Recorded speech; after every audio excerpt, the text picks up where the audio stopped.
So I've had a request for another Blazer video. The thing is, if I'm not making Blazer videos, that means I haven't had to repair it in a while. So anyways, let's do a Blazer repair.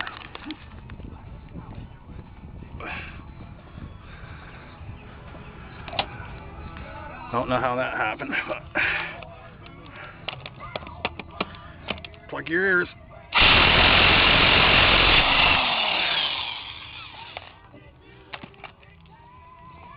Oh, that's on there. I guess I'm not the only bubba to ever work on this thing. Look at that. Compression fitting on the brake line. Nice. I would have used duct tape myself. So I secured that. I got a difference here. I forgot this thing was in an accident at one time. But anyways, good old Blazer.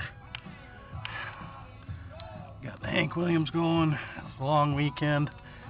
I just wanted to fix this so it don't fall off while I'm driving, and that's about it. One day I should put new shocks in it.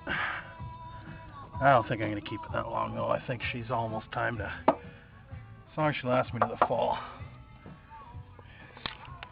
I'll end up driving that 2000 3/4 ton Chevy 4x4. That'll be my new vehicle once I'm done with this thing. Anyways, that's it, unless I figure something else.